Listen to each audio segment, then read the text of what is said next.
Bom dia, Deus abençoe. Quero deixar um versículo aqui para nós nesse dia, amém? Romanos capítulo 8 e o versículo 28.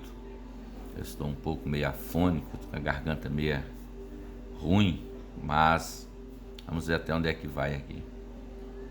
Romanos 8 e o versículo 28 diz assim: Sabemos que em tudo o que acontece, Deus trabalha para o bem daqueles que o amam, daqueles que Ele chamou de acordo com o seu propósito ou o seu plano, né?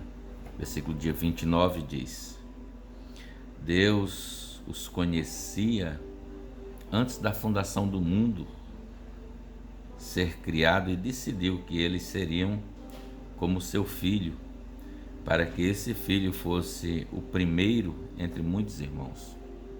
Irmãos, você já parou para pensar que tudo o que acontece em nossas vidas está debaixo do chamado de Deus, da proteção de Deus, do cuidado de Deus, ainda que sejam coisas ruins?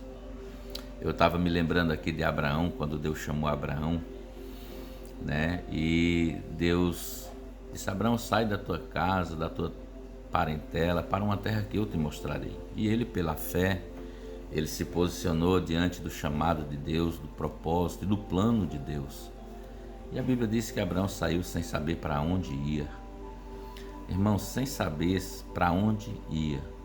Ou seja, isso é confiança em Deus.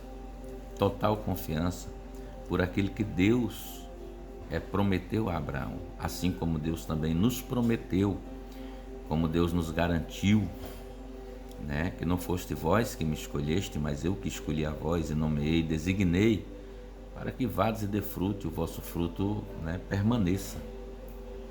Mas Abraão, querido, ele teve vários intempéries em sua vida. Abraão, ele foi para o Egito.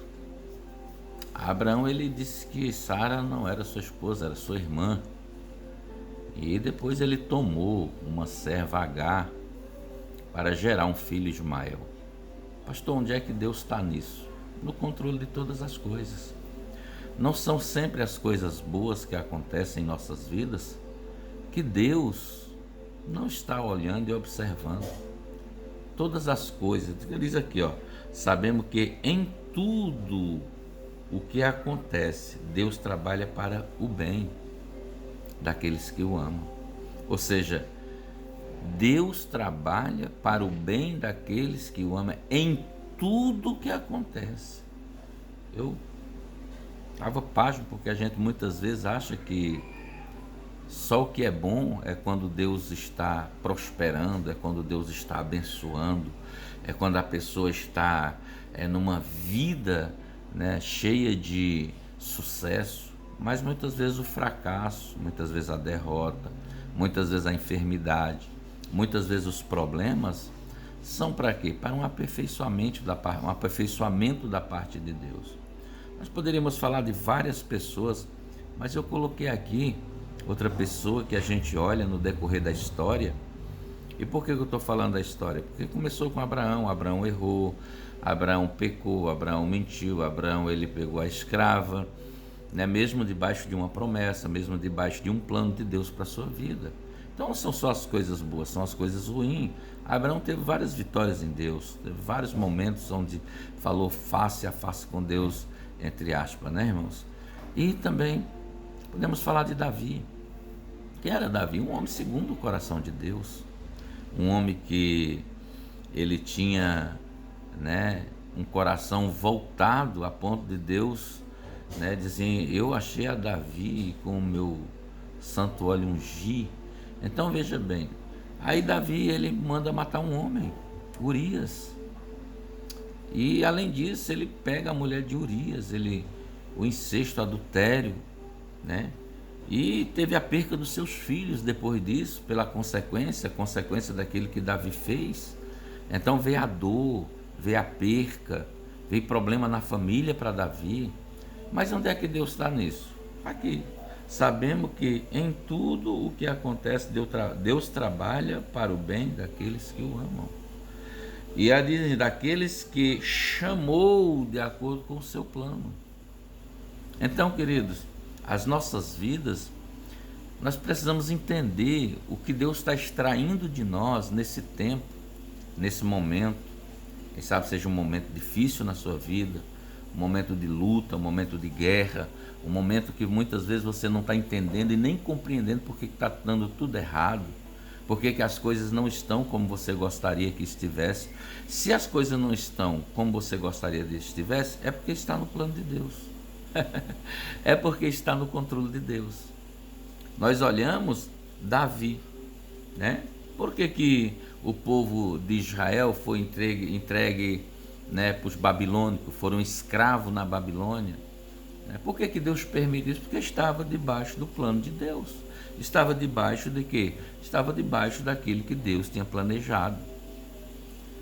Se nós olharmos para a cruz do Calvário, se nós olharmos para Jesus Cristo, o próprio Filho de Deus, né, irmãos? Ele foi para a cruz, sinônimo de morte, de renúncia. Por quê? Porque estava debaixo do plano e do propósito de Deus.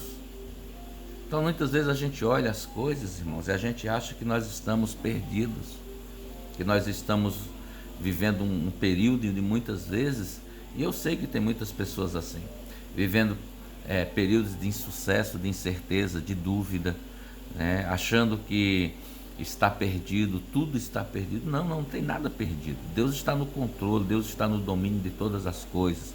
Deus apenas ele quer fazer algo para que o nome dele seja glorificado, para que o nome dele seja exaltado, né? Então, levante a tua cabeça, olhe o que Deus está querendo muitas vezes lhe mostrar, o que Deus está querendo lhe revelar, né, através dessa situação, o que nós temos aprendido, aonde é que nós estamos em Deus, o que Deus quer de nós nesse tempo. Isso vai fazer toda a diferença, porque isso é para o crescimento. Aí o versículo de número 29 diz assim, ó: Deus os conhecia antes de o mundo ser criado e decidiu que ele seria como seu filho. Olha só, Deus os conhecia antes do mundo ser criado e decidiu que ele seria como seu filho. Ou seja, isso aqui corrobora com Efésios 1,4. Deus nos elegeu, nos escolheu nele antes da fundação do mundo para que nós fôssemos igual ao seu filho. Ou seja, Deus ele está formando o nosso caráter, formando a nossa vida. Ele está moldando a nossa vida para que nós possamos ser imagem e semelhança de Cristo. E se não for às vezes pelo fogo da aflição, né? Como é que nós vamos fazer? Deus abençoe neste dia, que Deus te dê vitória, que Deus te dê a luz do Espírito Santo para guiar você nesse tempo.